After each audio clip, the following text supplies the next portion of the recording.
A new journey Sinhala novel reading YouTube channel එකට ඔයාව සාදරයෙන් පිළිගන්නවා. කතාවට යන්න කලින් පුංචි මතක් කිරීමක් කරන්නම්. ඔයා තවමත් අපේ channel එක subscribe කරලා නැත්නම් ඉක්මනින් අපේ channel එක subscribe කරලා bell icon එක click කරලා තියාගන්න. එහෙනම් වැඩි කතා ඕනේ නැහැ. අපි කතාවට යමු.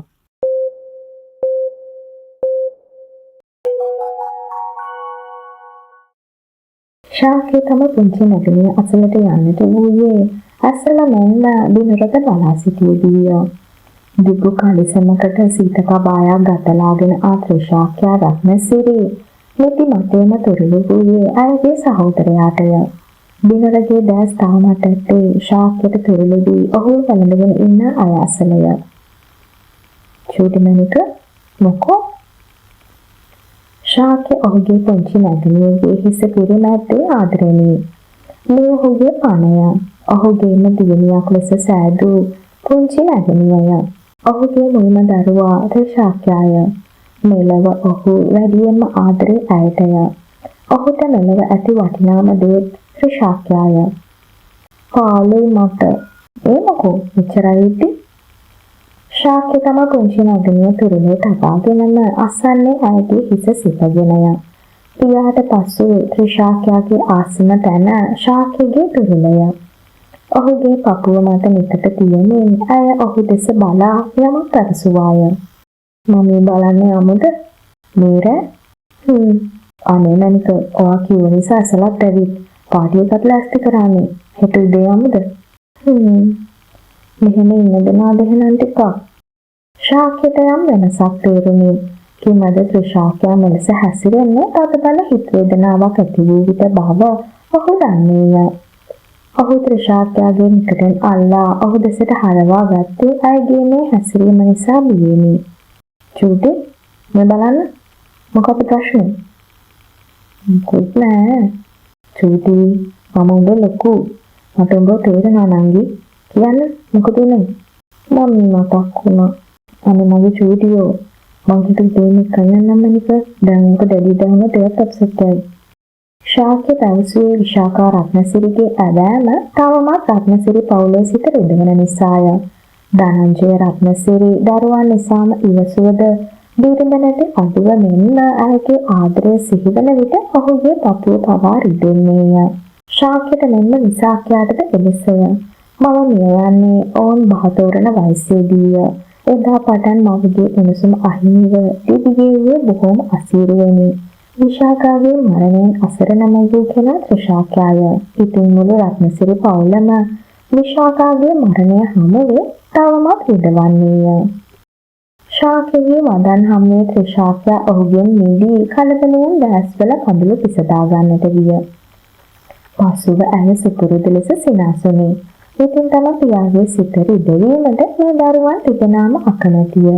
කිමද ධනංජය රත්නසිරි යනු තම බිරිඳට මෙන්ම දරුවන්ටද ආදරණීය පියෙකි. බිරිඳ මියගියද ඔහු නැවත විවාහ නොවුනේ ඔහු විශාඛාට සිය ආත්මයෙන්ම ප්‍රේම කළ නිසා වෙනි. ඔහු පොහුට හැකි උපරිමයෙන් දරුවන් තිතනම් අදා වඩා ගත්තේ කස්තූරිආරච්චි පවුලේ සහායද ඇතිවය. විශාඛාගේ මරණය නිසා ඔහු කෙතරම් විඳවනවාද සියල්ලන්ටම නොරහසකි. ඉතින් ඔහු යාළු ඇවිත් ශාක්‍ය ඇයට පෙන්වූයේ අසලවය. නමුත් ත්‍රිශාක්‍යාගේ දැස් නැවතුනේ දිනුරාසලය. ඒ සියලු දැස් තත්පරයක් තුළ එකිනෙක පැටලීමේ අහම්බෙනි. දිනරෝදුට ඇය නතර වූයේ ඔහු දෙසම බලාගෙනය. ඔයාම මැරි කරන්න ඉන්න කෙනා. ත්‍රිශාක්‍යාට සිහි වූයේ ඔහුගේ වදන්ය. ඒ වදන් ඇයගේ සවනේ රැව්පිලි රැව් දෙන්නට විය. එසේම ඒ වදන් හමුවේ සිට කුමක්ද අමුතු හැඟීමකින් පිරී යන බව ඇයට වැටහුණි. ඇය ශාක්‍ය සමග සිමින් අදිතියමින් දිනරාත් අසලත් අසලට එද්දී අසල නැගිට ඇයව වැළඳගත්තේ දිනරගේ දහත් මිටිමලු වෙට්ටිය. කොහොමද ත්‍රිෂා? අහංසේට චුට්ටක් එන්න ගියා. ඔයාගේ ගොඩක් වෙලාද? නෑ ඒ හැටි වෙලාවක් ගියේ නෑ. ත්‍රිෂාක්‍ය දිනරාත් අසලත් අසලින් අසුන්ගත් මොහොතේම ධනංජයට නිදුලට ආවේය. ශාක්‍ය ඔහු දුටුවේ එවිටය. අනමලි අප දැඩි. ඔහු පවසද්දී ඇසල මෙන්ම ත්‍රිශාක්‍යද අසලේ නැගිට්ටාය.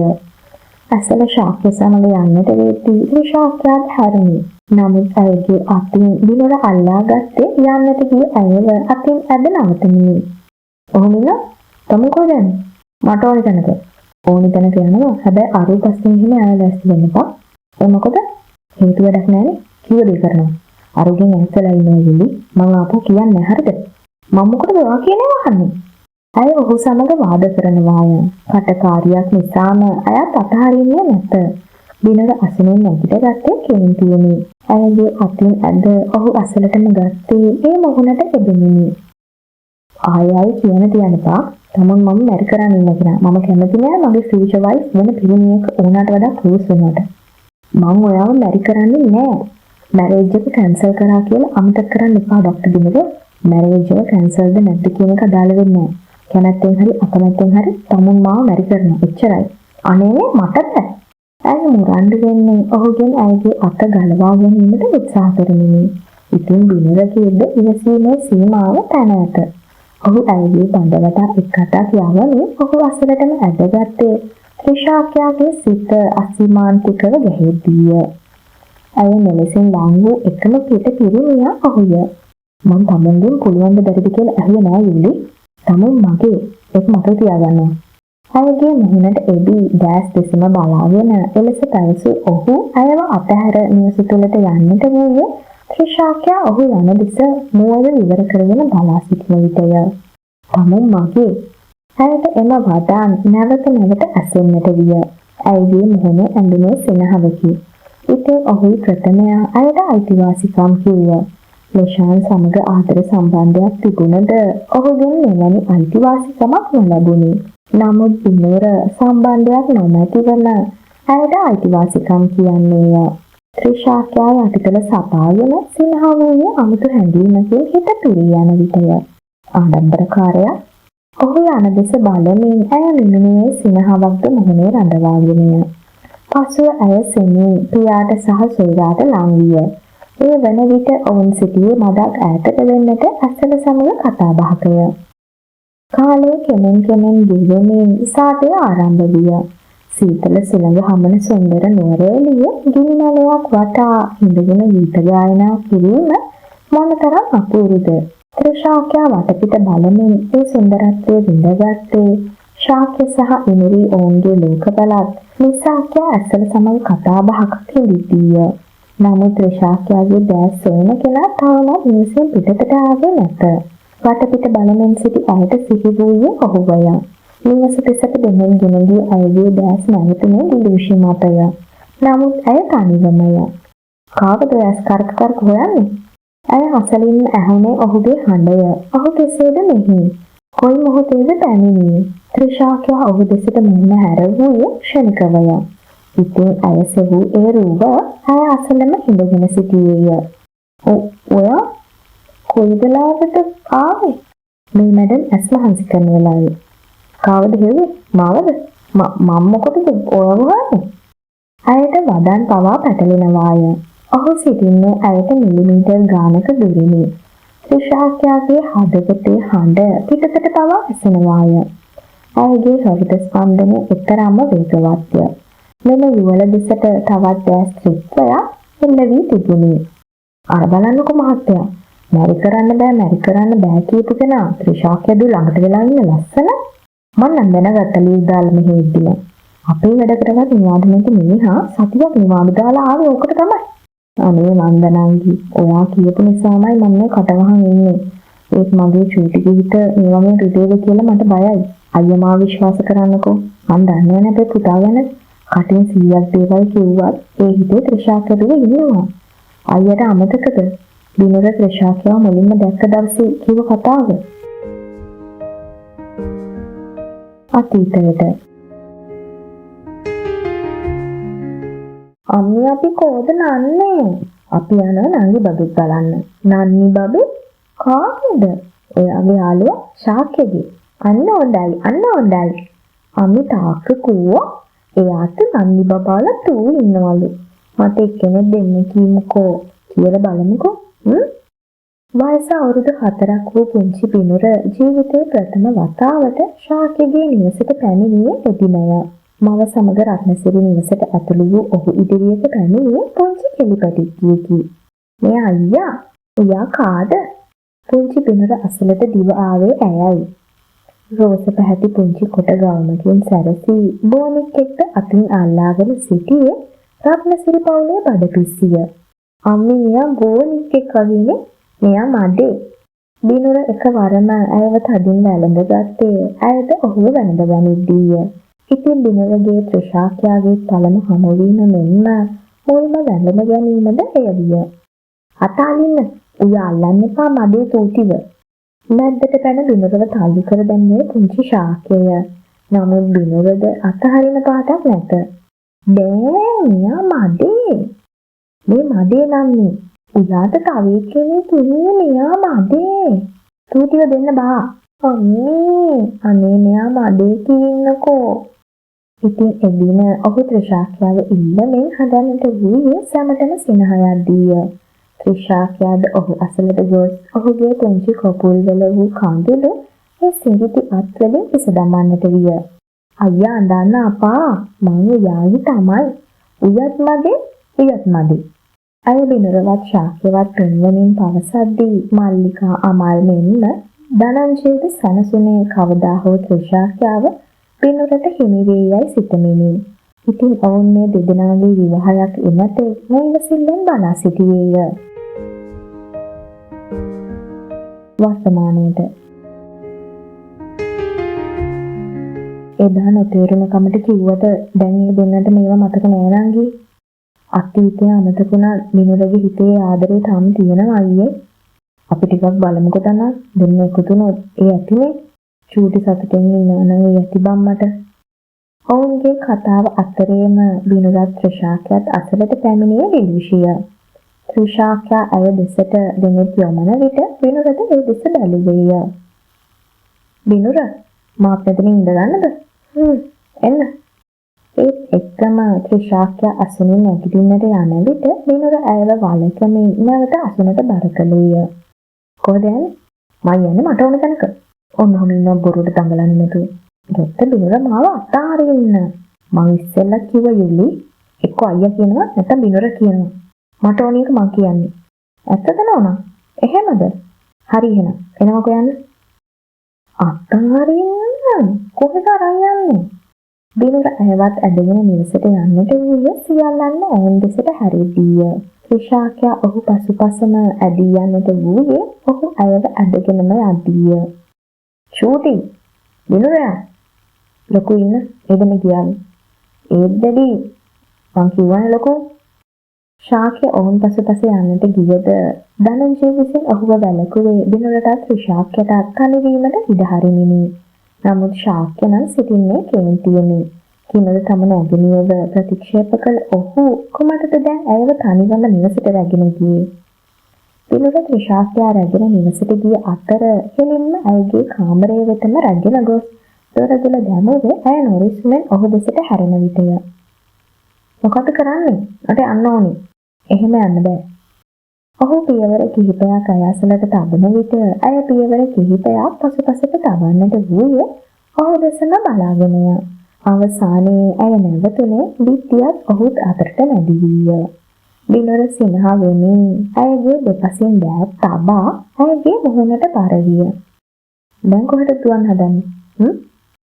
ඇය ඔහු දෙස බැලිය නොහැකි තැන හිස බිමට නැඹුරු කරේ ඔහුගේ දැස් වලින් කියන කතාව තේරුම් ගන්නට අපහසු වෙනි.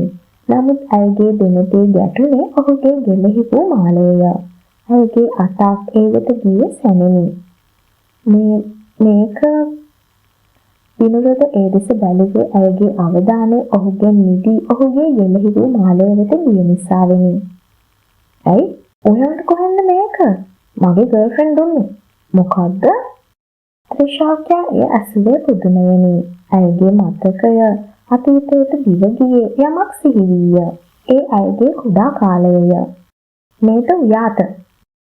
"ඒයි අද ඉඳලා උයා මගේ ගර්ල්ෆ්‍රෙන්ඩ්. ලුකුනාම අපි දෙන්න මැලි කළමු. එහෙනම් මේක උයා දාගන්න." ත්‍රිශාක්‍යයාට එය සිහි විය. පුංචි වියේදී චූටි කොළු පැටියෙක් ඇය සමග මාළු හුවමාරුවක් කරගත්තේය. ඔහු ඇයව විවාහ කර ගැනීමට පොරොන්දු විය. නමුත් එදිනෙන් පසු ඔහුව ඇයට හමු වූයේ නැත.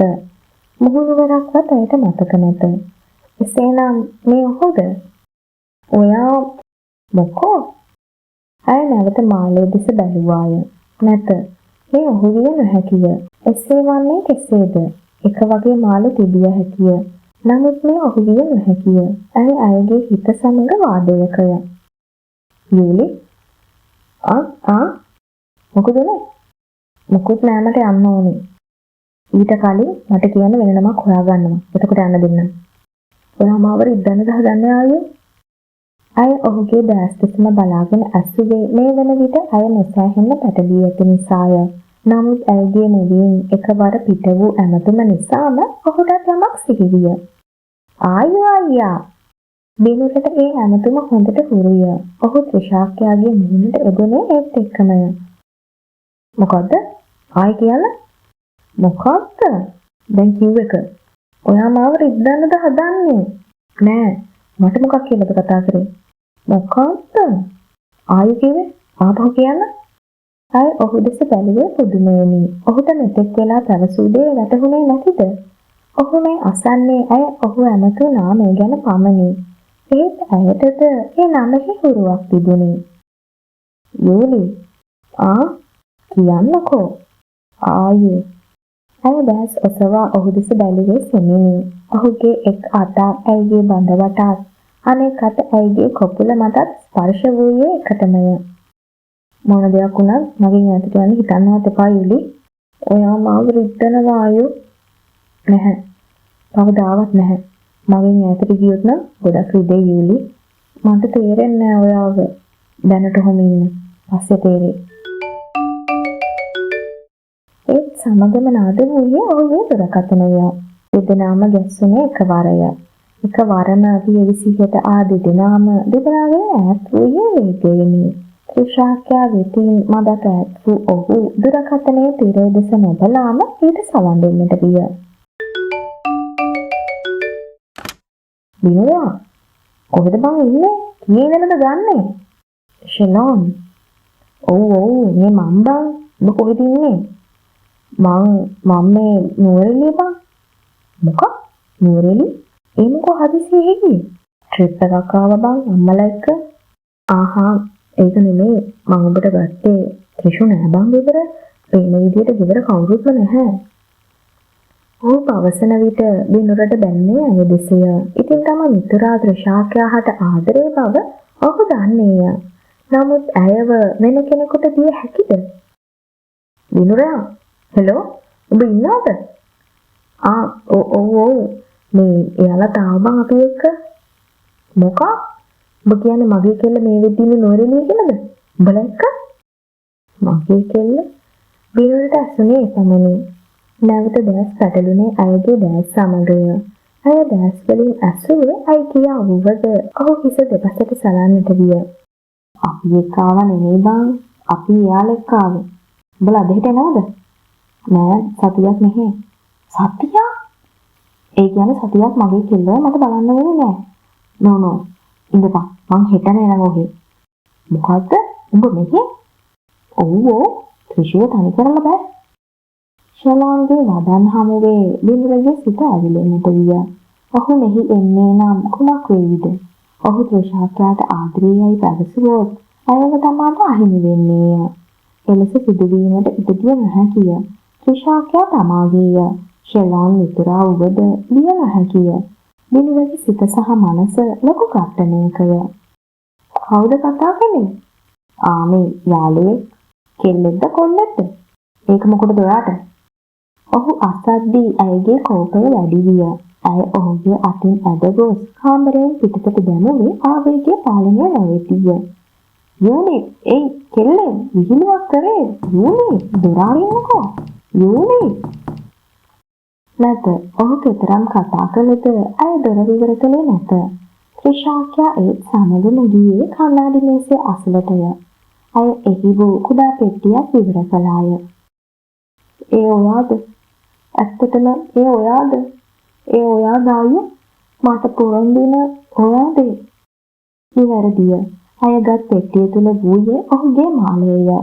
නමුත් තවමත් දෙදෙනාව හරිහැටි මතක නැත. මේ අතීත සිද්ධිය දන්නේ මව්පියන්ව පමණි. නමුත් ඔවුන්ද මේ මාල කතාව දන්නේ නැත.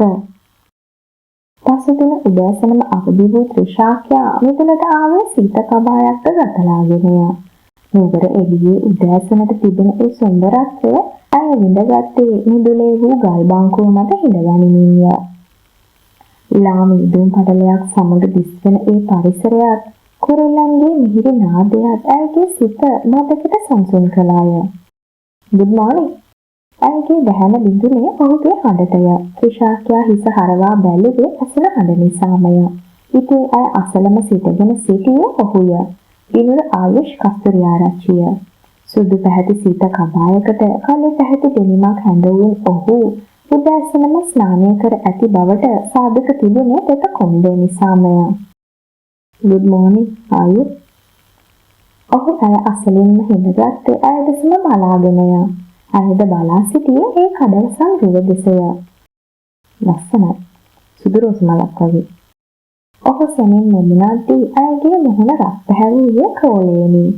ඇය වෙනතත් බලා ගන්නට වූයේ ඔහු දෙස බලා සිටිය නොහැකි තැනය. ඇයගේ හැසිරීමට සිනහවක් නැතිව ඔහු ඇයගේ කොපුළ සියුම්ව මිරිකුවේ ඒ හුරතලයට ආස හිටිය. "ආව්! good morning දෙන්නටම." දෙදෙනාම හැරී බැලුවේ හඬ ආදේශය. ඔවුන් ඉදිරියේ වූයේ දිලුෂිය. ත්‍රිශාක්‍යට තවමත් දිලුෂි සහ බිනුර අතර ඇති හිතවත්කම වැටහෙන්නේ නැත. "good morning." "good morning අක්කි." "මොකද මෙතන කරන්නේ?" "නිකන් හිටියයි ඉතින්." "බිනුර අනේ මෙහෙ ලස්සන වෝටර්ෆෝල්ස් තියෙනවලු. අපි අද යමුකෝ බලන්න." යන්න. කට්ටිය ඔක්කොම නැසිටම යමුකෝ." "අනේ මට ආසයි. මෙහෙ ලස්සන කෝවිලක් එහෙමත් තියෙනවලු නේද?" ඔව් තියෙනවා. යමුකෝ බලන්න." දෙදෙනා අතර මේ සිදුවන සංවාදයට ත්‍රිශාක්‍යා සම්බන්ධ වූයේ නැත. ඇය ඈත බලාගෙන සිටියා පමණි. දිනක මද වේලාවකට පසු ත්‍රිශාක්‍යාගේ පිට අත්යට තට්ටුවක් ගැනීම ඇය සිටින්නේ කල්පනාවක බව වටහා ගනිමිනි. "මොනවද කල්පනා කරන්නේ?" ඇය හිස දෙපසට සැලුවේ මොකුත් නැතයි කියමිනි.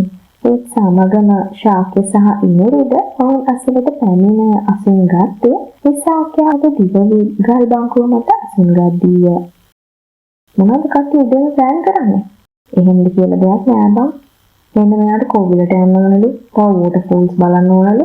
උඹලගේ මොනවා හරි වැඩක් දාන්න පුළුවන්ද?" "නෑ බං. අපි ඉතින් මෙහා ජූරි නිසානේ. එයා යන් කියන තැනට යනවා. නැද්ද චූටි?" ශාක්‍ය අසද්දී ත්‍රිශාක්‍යා සිනහ වූවා පමණි. ඊළඟට ඇයගේ වෙනසක් තේරෙන නිසාම ඇය සැමට හොරෙන් ත්‍රිශාක්‍යාට ඉඟි කරමින් ඇසුවේ ඇයි කියාය. නමුත් ත්‍රිශාක්‍යා ඊටට හිස දෙපසට සැලුවා පමණි.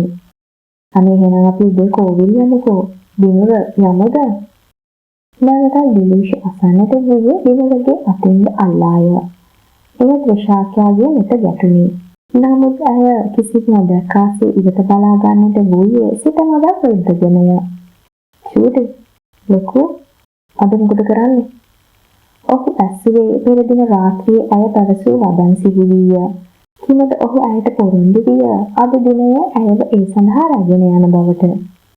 "මම බලන්න යමුද?" ත්‍රිශාක්‍යා සෙමින් අසන විට බිනුරටද එය ඇසුණි. ඔහු ඇය දෙස බැලුවේ ඇයගේ ජීවිත කතාව ඔහු නොදන්නා නිසාමය.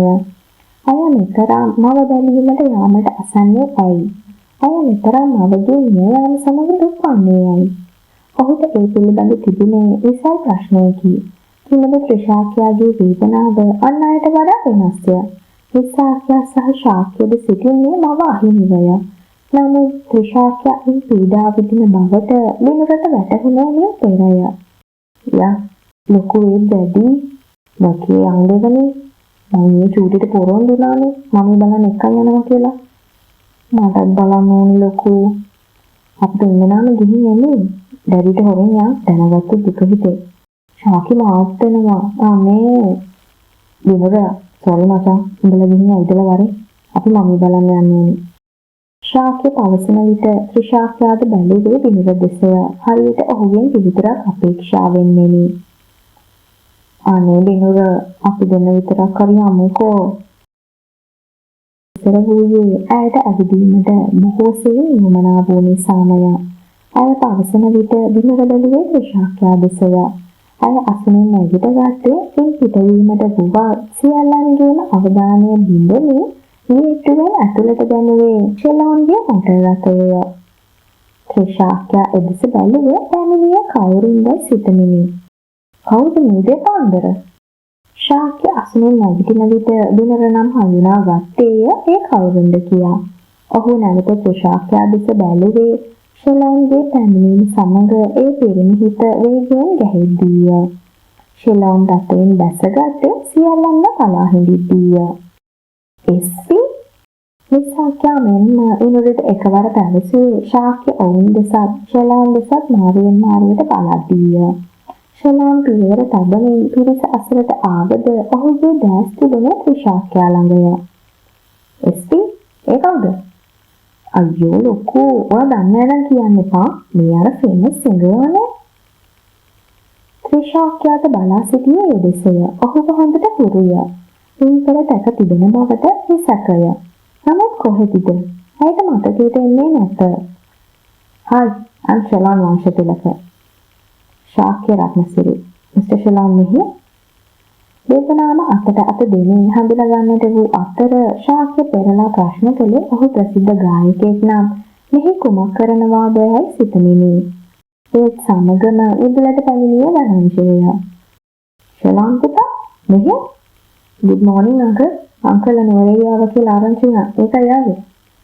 "ආව එක නම් හොඳයි පුතා. එදත් අපිට මීට් වෙන්න බැරි වුණානේ." "අනේ ඔව් අංකල්, sorry.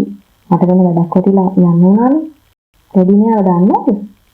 මේ ලෙස බලා සිටි ශාක්‍ය ඇසුවේ තම පියා මෙතරම් සමීපව ෂෙලෝන් සමග කතා කරන නිසා වෙනි. ඒ විට ධනංජය සිනහ වෙමින් ෂෙලෝන්ව හඳුන්වා දුන්නේය.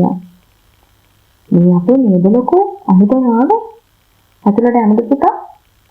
"මෙතනත් හොඳයි අංකල්. මගේ යාළුවෙක් ඉන්නවනේ." "යාළුවා? අංකල් දන්නේ නැහැ. බිනර මගේ බැච්මේට්." "ඇතද බිනර පුතා?" "ඔව් අංකල්. මමයි ෂෙලෝන්ගේ එක කැම්පස් එකේ." සියල්ලන්ම ආගියතරතුරු කතා කරන අතරේ ත්‍රිශාක්‍යා ඉන් පිට වී නිවසට යන්නට ගිය. ෂෙලෝන්ද ගල් බංකුව මත හිඳගනිද්දී නිසාක්‍යා සහ ඉනවිද නිවසට යන්නට වූයේ ධනංජය වෙත අසන පිරිනමමිනි. White Confession 5 වෙනි කොටස අදින් අවසන්. ඊළඟ කොටසින් හමු වෙනතුරු හැමෝටම සුබ දවසක්.